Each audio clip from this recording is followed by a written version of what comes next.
नमस्कार साथियों, मैं हूं कमलेश कुमार सिंह। आप सबका मेरे नए YouTube channel smart railway master पर स्वागत है।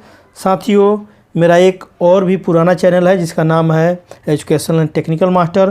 पहले उसी चैनल पर रेलवे के स्टडी मटेरियल भी अपलोड होते थे, लेकिन मैंने इसे अलग कर दिया है। अब नए चैनल स्मार्ट रेलवे मास्टर पर रेलवे से संबंधित वीडियो अपलोड होंगे। आप इसे भी सब्सक्राइब करके रखिए ताकि जब भी इस पर रेलवे से संबंधित वीडियो अपलोड हो आपको सबसे पहले इसकी सूचना मिल जाए। साथियों, वेस्टर्न रेलवे के मुंबई सेंट्रल डिवीज़न से टीसी और कमर्शियल क्लर्क सीसी के कंबाइंड नियुक्ति के लिए रैंकर कोटा के द्वारा वैकेंसी के लिए विज्ञापन निकला हुआ है। तो साथियों, चलिए इसके बारे में विस्तार से जानकारी प्राप्त कर लेते हैं और मैं इसको आपको हिंदी में समझा देता हूं, क्योंकि बहुत हमारे पॉइंट्समैन या सफाई वाले हैं, उन्हें हिंदी में जानने में ज़्यादा सहूलियत होगी। यह वैकेंसी अंग्रेजी में निकली हुई है, तो आप इसे हिंदी में अच्छी तरह समझ लीजिए। अब मैं आपसे आग्रह करूंगा कि इस वीडियो को शुरू से अंत तक देखिएगा तथा आप एक पेन और कॉपी ज़रूर रखिए, क्योंकि मैं आगे आपको पूरा सिलेबस को विस्तार से बताने वाला हूं कि क्या क्या इसमें पूछा जाएगा। थोड़ा वीडियो लंबी होगी, आप ज़रूर बने रहिए। मैं आपको लास्ट में ज़रूर आपके सिलेबस का पूरा विस्तार से अध्ययन करके बताऊंगा। तो चलिए देख लेते हैं वैकेंसी के बारे में क्या लिखा हुआ है। देखिए, यहाँ पर वैकेंसी के लिए यहाँ नंबर दिया हुआ है E/C/1025/01 ब्रैकेट में है CTCC वॉल्यूम 1। यहाँ देखिए DRM ऑफिस मुंबई सेंट्रल से निकला हुआ है, 23 मार्च 2022 को निकला हुआ है यह विज्ञापन। इसमें आगे देख लेते हैं सब्जेक्ट में क्या लिखा हुआ है। सब्जेक्ट में लिखा है, यहाँ पर देख पा रहे हैं कि selection to the post of commercial cum ticket clerk, grade pay 2000 level 3 against ranker quota 33.33%, commercial department BCT division. यहाँ पर लिखा हुआ है, ये देख पा रहे हैं आप, यहाँ पर देख लीजिए। यहाँ पर अगर रेफरेंस देखें तो रेलवे बोर्ड का रेफरेंस नंबर यहाँ पर दिया हुआ है, इसके अनुसार यह वैकेंसी निकली हुई है। आप देख पा रहे हैं, यहाँ रेफरेंस नंबर भी दिया है। आगे हमारे जो काम का चीज़ है उससे ज़्यादा ध्यान देते हैं, उस पर हम यहाँ पर देख लीजिए। इट इज़ प्रपोज टू, यहाँ पर लिखा हुआ है इट इज़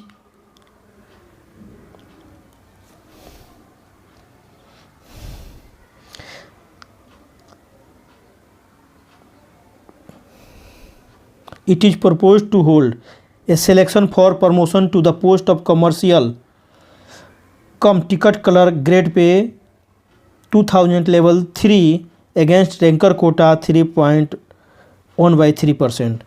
अर्थात यह यहाँ पर यह लिखा है कि यह प्रस्तावित है कि CC और TC जो कंबाइंड रूप से अभी वैकेंसी निकली हुई है, जिसका ग्रेड पे 2000 रहेगा, जिसकी नियुक्ति लेवल 3 के अंतर्गत प्रमोशन किया जाएगा, उसके लिए 33.33% के द्वारा रैंकर कोटा के द्वारा इनकी बहाली की जानी है। इस लाइन में वही लिखा है। आगे देख लेते हैं, यहाँ पर लिखा है कैटेगरी में लिखा हुआ है, यहाँ पर देख रहे हैं CCTC रैंकर कोटा की वैकेंसी है 33.33.33 33 एंड 1/3 इसको बोलते हैं रैंकर कोटा को। तो यह रैंकर कोटा की बहाली है, यह तो आपको कंफर्म कर लीजिए। दूसरी वैकेंसी कितनी है यहाँ पर देख लीजिए आप। वैकेंसी है जनरल के लिए 49 है, जनरल के लिए 49 है, शेड्यूल कास्ट के लिए 10 है, शेड्यूल ट्राइब के लिए 5 है। टोटल वैकेंसी 64 है।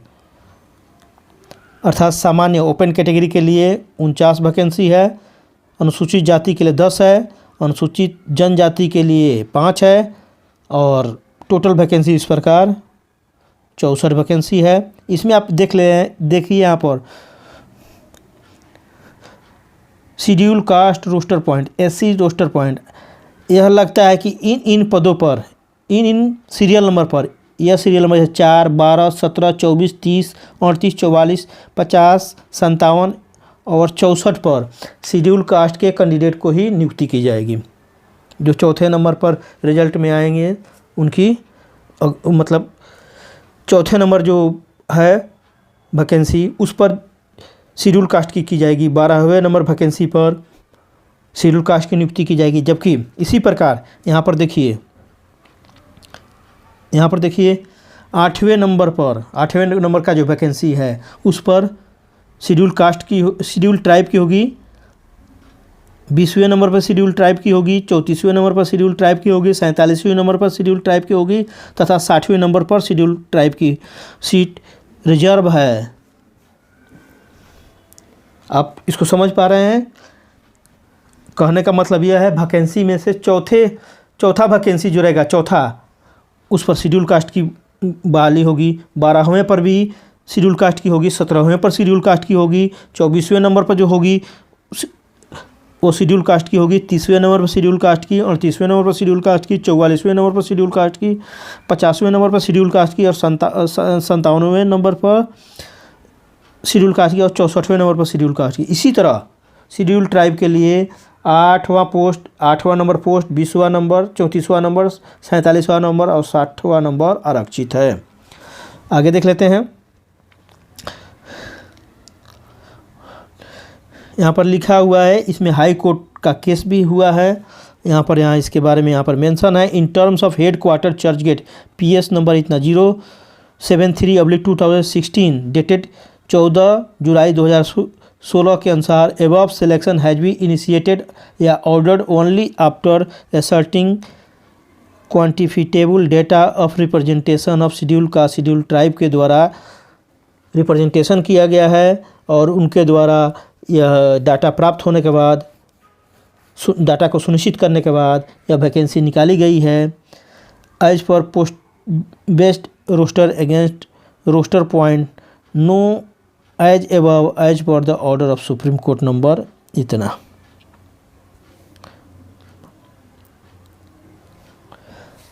आगे देख लेते हैं। इसमें in terms of railway board letter number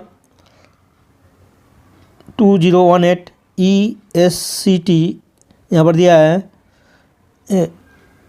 1/25/9 dated 28 December 2018 circulated vide GM/E/ Churchgate letter number, यहाँ पर पूरा दिया है। दिस ऑर्डर आर प्रोविजनल, ये ऑर्डर प्रोविजनल है and are subject to final outcoming ongoing litigations और कोर्ट में जो डिसीजन पेंडिंग है उसके लिए यह वैकेंसी प्रोविजनल है, चेंज भी हो सकता है। यह वैकेंसी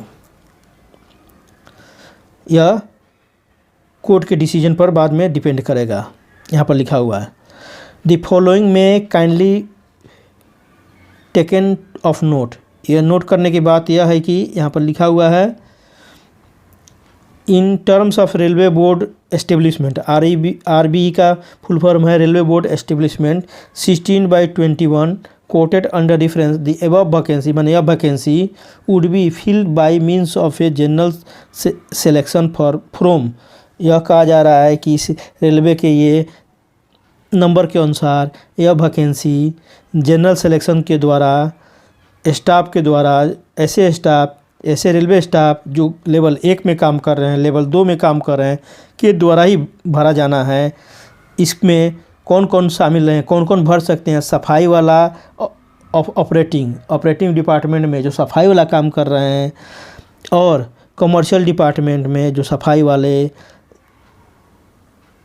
भी काम कर रहे हैं उनको भी इसमें इंक्लूड किया जाएगा। सफाई वाले भी भर सकते हैं इस पद को और ऑपरेटिंग डिपार्टमेंट के भी स्टाफ भर सकते हैं जो लेवल 1 और लेवल 2 में इस ग्रेड पे से 2000 से कम में हैं वो भर सकते हैं।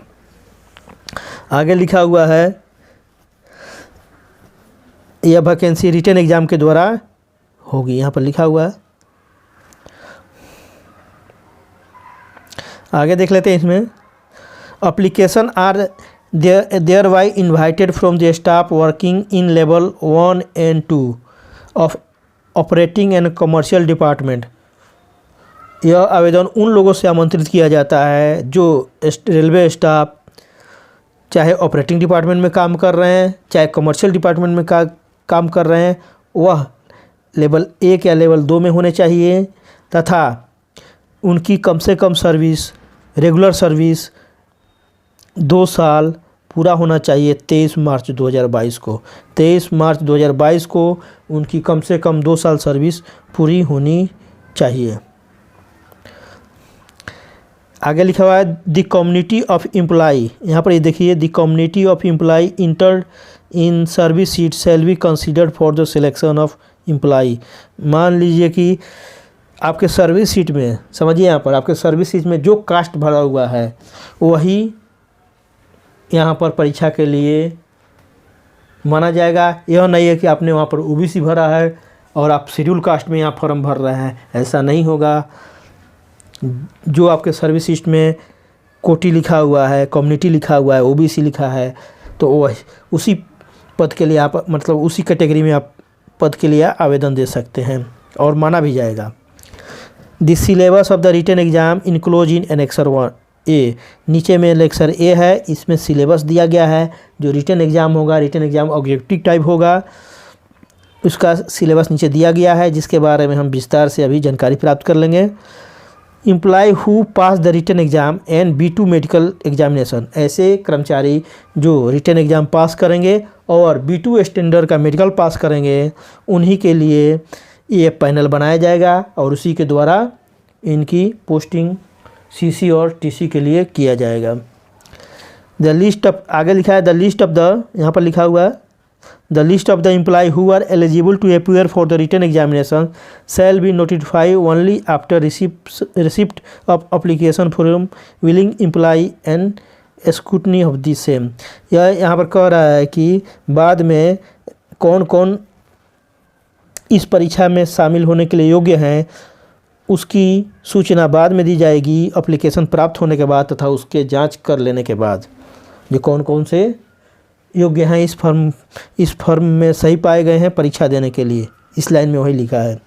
आगे देख लेते हैं the written exam will be conducted on OMR sheet. इस लाइन में लिखा हुआ है, इस लाइन में लिखा हुआ है, अर्थात रिटन एग्ज़ाम जो होगा OMR seat, optical mark reader, यह कंप्यूटर से चेक होता है। एक पेज का रहता है जिसमें पेन या पेंसिल से गोला को कलर करते हैं, उसे ही बोलते हैं OMR सीट। गोला को या स्क्वायर रहेगा, उसे कलर करने के लिए पेन या पेंसिल से, पेन से दिया जाता है, उसी सीट को बोलते हैं OMR seat, optical mark reader, जो कंप्यूटर चेक होता है। तो आप समझ गए, ये आंसर ऑब्जेक्टिव टाइप रहेगा। यहाँ पर लिखा भी है the question paper 100% objective type comprising multiple choice question.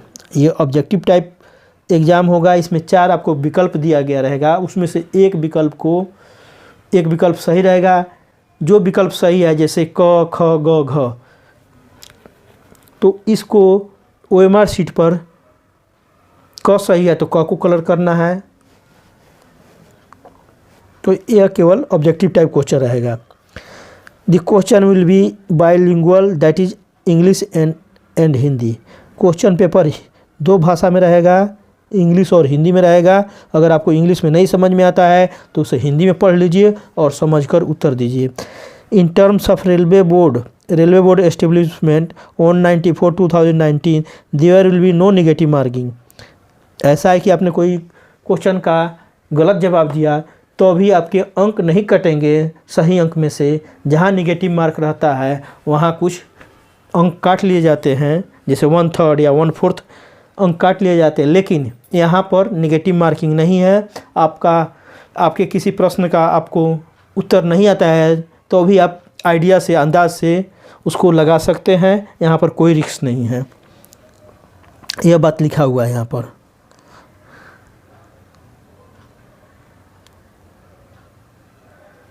आगे देखते हैं इसमें क्या लिखा है। Where panel is arranged to order of seniority from those who are qualified। यह अगर आपका सिलेक्शन होता है फिर भी यहाँ पर सीनियरिटी लिस्ट के अनुसार नियुक्ति की जाएगी। पैनल इस प्रकार अरेंज किया जाएगा, in order of seniority from those who are qualified.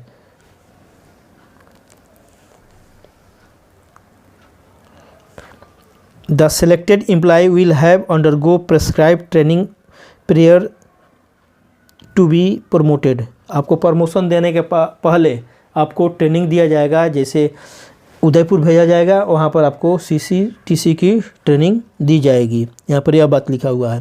आगे देख लेते हैं। A spare copy of this notification shall be displayed may be displayed on notice board to all depots units for information of the all concern.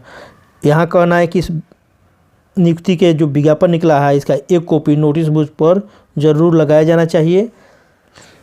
आगे लिखा है कि यहाँ ध्यान देने योग्य बात है, द एम्प्लॉई डिजेरियस टू अप्लाई, मतलब ऐसे एम्प्लॉई जो इस फॉर्म को भरने के लिए इच्छुक हैं वह ऑनलाइन फॉर्म भरेंगे। कैसे भरेंगे? ऑन ऑफिशियल वेबसाइट, इस पर आप इसको क्रोम में सर्च करके इस पर भर सकते हैं, या मोबाइल ऐप के द्वारा ई कार्मिक BCT डाउनलोड करके गूगल प्ले स्टोर से आपको 23 अप्रैल 2022 के शाम 18 बजे, शाम 6 बजे तक के पहले ज़रूर भरना है। Application are to be send through e Karmik only, आपको ई कार्मिक से ही भरना है। यहाँ ई कार्मिक का IP एड्रेस दिया हुआ है, या तो आप ये इसको क्रोम में टाइप कर लीजिए या प्ले स्टोर से ई कार्मिक BCT डाउनलोड कर लीजिए, उसके थ्रू आप भर सकते हैं। दूसरे तरह से हाँ हैंड टू हैंड जमा किया हुआ फॉर्म एक्सेप्ट नहीं होगा, यहाँ पर लिखा हुआ है। तो साथियों ये रहा नोटिफिकेशन के बारे में संक्षिप्त में जानकारी। अब आगे देखते हैं, यही एनेक्सर ए है, देख लीजिए यहाँ पर ये एनेक्सर ए है। एनेक्सर ए में दिया हुआ है सिलेबस, यहाँ पर ये सिलेबस दिया है, सिलेबस फॉर टेस्ट। ये पहले जो ओल्ड एग्ज़ाम होते थे, रिटन एग्ज़ाम होते थे जिसमें लॉन्ग क्वेश्चन पूछा जाता था, जिसमें लिखना रहता था, वही सिलेबस है आज भी, जबकि आज ऑब्जेक्टिव टाइप क्वेश्चन हो गए, मल्टीपल चॉइस क्वेश्चन पूछे जाएंगे, फिर भी सिलेबस उन्होंने वही रखा है। तो इस सिलेबस को हम विस्तार से देख लेते हैं। पहला है जनरल नॉलेज। जनरल नॉलेज सामान्य ज्ञान। सामान्य ज्ञान का विस्तार काफ़ी है, लेकिन इन परीक्षाओं में प्रायः यह देखा जाता है कि पुस्तक का नाम पूछा जाता है,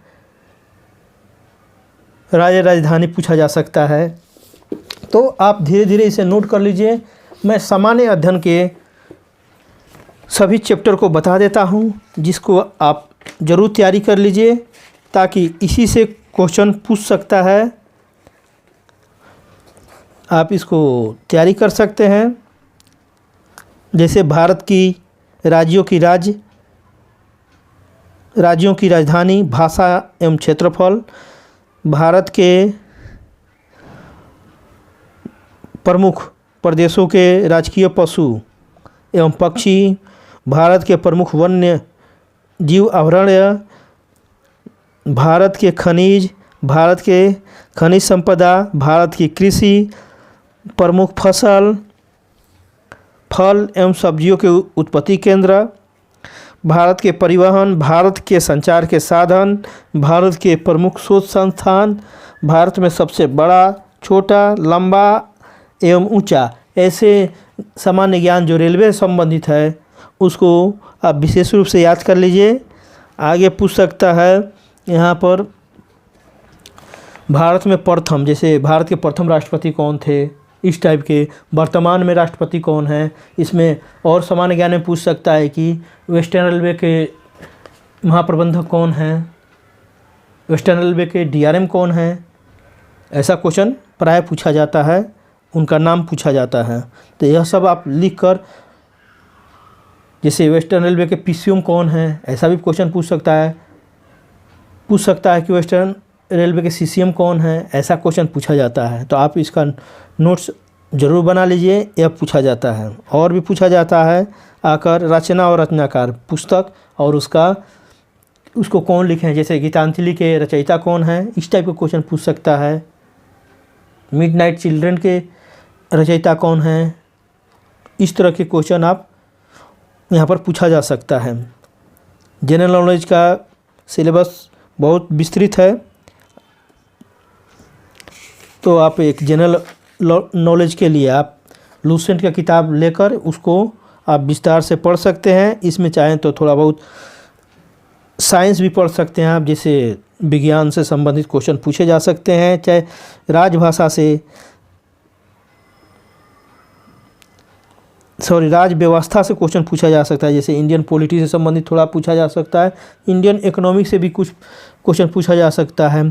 कभी कभी यह भी पूछा गया है कि मुंबई डिवीज़न में थर्मल पावर कहाँ का स्थापित है, इस तरह का भी क्वेश्चन पूछा जा सकता है। तथा यह भी पूछा जा सकता है कि वेस्टर्न रेलवे में सेंट्रल रेलवे और वेस्टर्न रेलवे का एक्सचेंज पॉइंट कहाँ है। हालांकि यह रेलवे से संबंधित क्वेश्चन होगा, तो आप सामान्य अध्ययन में विस्तार से अध्ययन कर सकते हैं, लूसेंट को पढ़ सकते हैं। लूसेंट में विस्तार से दिया गया है, लूसेंट आपके लिए काफ़ी है, तो आप लूसेंट को खरीद कर पढ़ सकते हैं। आगे देख लेते हैं मैथमेटिक्स में क्या आपको पूछा जाएगा। मैथमेटिक्स में आपको गणित में आपको इसमें पूछा जा सकता है संख्या संबंधी प्रश्न, संख्या पद्धति, सरलीकरण, घात एवं घातांक, करणीय, वर्गमूल एवं घनमूल पूछा जा सकता है, दशमलव पूछा जा सकता है, भिन्न संबंधी प्रश्न पूछा जा सकता है। ये देखिए मेन ये है, प्रतिशतता से ज़्यादा क्वेश्चन पूछता है। प्रतिशतता, परसेंटेज से लाभ और हानि, इससे संबंधित प्रश्न पूछा जाता है। आयु से संबंधित प्रश्न पूछा जा सकता है। साधारण ब्याज, चक्रवृद्धि ब्याज, औसत से क्वेश्चन पूछ सकता है। समय और दूरी से क्वेश्चन पूछ सकता है। समय और काम से प्रश्न पूछा जा सकता है।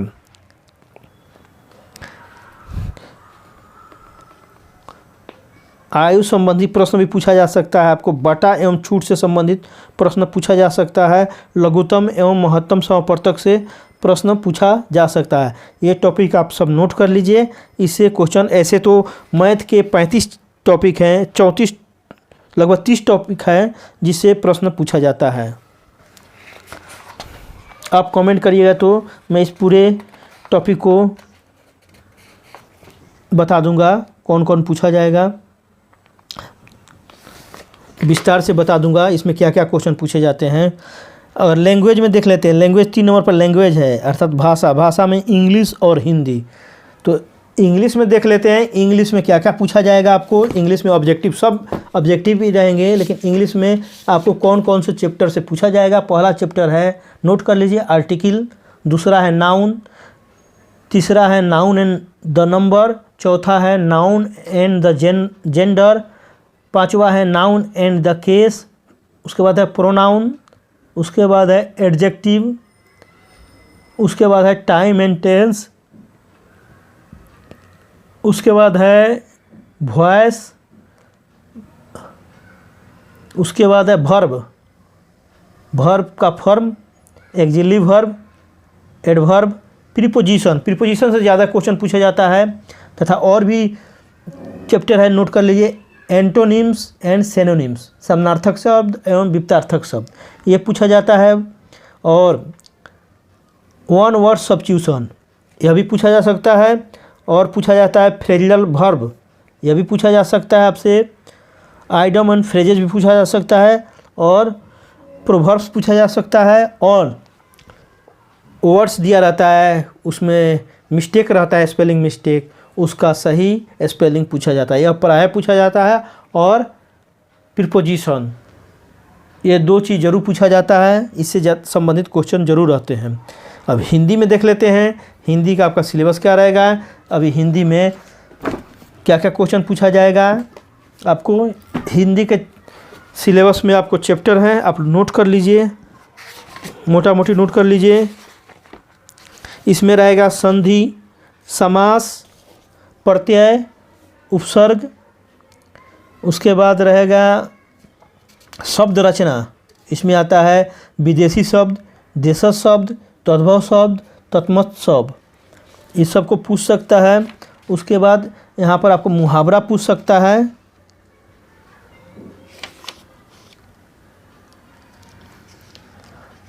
संज्ञा, सर्वनाम, विशेषण, क्रिया, अव्यय, ये सब शामिल इसमें रहते हैं। तो आप बोलिए, इसमें थोड़ा बहुत मैं आपको बाद में अगर कमेंट करके बताइएगा तो मैं क्वेश्चन बनाकर दे दूंगा, क्योंकि अभी तक हिंदी के ऑब्जेक्टिव क्वेश्चन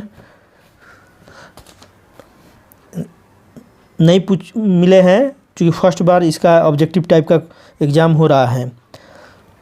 अब देखिए आगे दिया है ग्रामर। ग्रामर में अगर इंग्लिश ग्रामर रहेगा तो ऊपर बताया हूँ उसमें वही पूछेगा, जैसे नाउन, प्रोनाउन, उसके बाद है verb, adverb, adjective, preposition, conjunction, interjection, one word substitution, synonyms, antonyms, यही सब पूछे जाएंगे इंग्लिश ग्रामर में। और हिंदी की बात करेंगे तो संधि, समास, सर्वनाम, और आगे है प्रत्यय, अपव्यय, अव्यय, विश्लेषण, क्रिया, रस और अलंकार, छंद, इस सब से संबंधित यहाँ पर प्रश्न पूछे जा सकते हैं। अब लिखा है 5 नंबर पर translation from Hindi to English and English to Hindi. यह पुराना वाला सिलेबस है, अभी तो लिखना नहीं है, तो यह क्वेश्चन अभी नहीं पूछा जाएगा। 6 नंबर पर है information of Indian railway. Indian railway के बारे में आपको जानकारी पूछा जाएगा। ये सबसे पहले रेल भारत में कहाँ से कहाँ तक चली, किस डेट को चली, भारत में पहली विद्युत रेल कहाँ किसके किसके बीच में चली, भारत में पहली महिला ट्रेन कहाँ से कहाँ चली, तो ऐसा क्वेश्चन। और भारत से गेज से, पटरी से रिलेटेड क्वेश्चन, रेलवे बोर्ड से रिलेटेड क्वेश्चन यहाँ पर पूछ सकता है। तो आप भारत से रिलेटेड, भारत के रेलवे से रिलेटेड यहाँ पर तैयारी कर लीजिए, यही क्वेश्चन पूछा जाएगा। Information of western railway. अब वेस्टर्न रेलवे की स्थापना कब हुई, इस वेस्टर्न रेलवे में कितने डिवीज़न हैं, उसका मुख्यालय कहाँ है, वेस्टर्न रेलवे का मुख्यालय कहाँ है, इस तरह के क्वेश्चन यहाँ पर वेस्टर्न रेलवे से संबंधित पूछा जाएगा, पूछा जा सकता है। वेस्टर्न रेलवे में गुड्स लोडिंग अनलोडिंग पॉइंट्स कहाँ हैं, कोयला के लोडिंग अनलोडिंग पॉइंट्स कहाँ हैं, एफसीआई के गोदाम कहाँ हैं, ऐसा क्वेश्चन वेस्टर्न रेलवे में से संबंधित पूछा जा सकता है। वेस्टर्न रेलवे का इंटरचेंज पॉइंट सेंट्रल रेलवे से कहाँ है, ऐसा क्वेश्चन पूछा जा सकता है। और पैसेंजर एमनिटीज, पहले ये लिखने के लिए फुल क्वेश्चन आता था, लेकिन अभी यह ऑब्जेक्टिव टाइप रहेगा तो पूछा जा सकता है। कोई एमनिटी से संबंधित भी पूछा जा सकता है और फुल फॉर्म भी से रिलेटेड पूछा जा सकता है।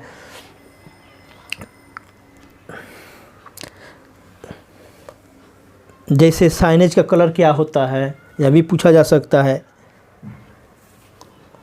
और यह भी पूछा जा सकता है कि स्टेशन पर उपलब्ध होने वाले पैसेंजर एमनिटी इनमें से कौन है, यह भी पूछा जा सकता है क्वेश्चन। ये चलती गाड़ी में यात्रियों को दिए जाने वाली सुविधाएं इनमें से कौन है, इस टाइप के ऑब्जेक्टिव क्वेश्चन बनाकर पूछे जा सकते हैं। 9 नंबर पर है matter immediately pertaining to the railway. ऐसा विषय जो तुरंत रेलवे को उसमें ध्यान देने योग्य है, उससे संबंधित क्वेश्चन पूछा जा सकता है। जैसे कभी ट्विटर कंप्लेन होते हैं, चाहे और भी चीज़ जिस पर कोई डिरेलमेंट हो गया कहीं, उससे ध्यान देने योग्य है, तो इस तरफ पर कुछ क्वेश्चन बनाकर आपको ऑब्जेक्टिव यहाँ पर भी पूछे जा सकते हैं। हालांकि यह सिलेबस ओल्ड सिलेबस है, जिसमें रिटन जब एग्ज़ाम हुआ करता था उस समय का सिलेबस है। तो साथियों, मुझे आशा है कि आपने ब्रीफ में इसको समझ लिया होगा। अगर कोई दिक्कत हो तो आप कमेंट करके बता सकते हैं। अगर आप कहेंगे तो मैं हर एक टॉपिक पर कुछ क्वेश्चन बनाकर आपको वीडियो बनाकर आपको दे सकता हूं, आपकी सहायता कर सकता हूं। तो साथियों, आप मेरे चैनल पर ज़रूर बने रहिए। मेरे चैनल को अपने रेलवे दोस्तों से, जिसका नाम है मेरे चैनल का है स्मार्ट रेलवे मास्टर, को अवश्य सब्सक्राइब कीजिए तथा इस वीडियो को शेयर कीजिए, ताकि अधिक से अधिक मेरे रेलवे कर्मचारी इसको भरकर अपना प्रमोशन पा सकें और सीसी और टीसी बन सकें। तो साथियों, आपने अपना इतना कीमती समय निकालकर मेरे इस इतने लंबे वीडियो को शुरू से अंत तक देखा है, इसके लिए आप सबको मैं धन्यवाद देता हूं तथा आप सबका कृतज्ञता व्यक्त करता हूं। तो साथियों, फिर मिलते हैं नए रेलवे से संबंधित अध्ययन सामग्री से संबंधित वीडियो के साथ। तब तक के लिए जय हिंद, जय भारत।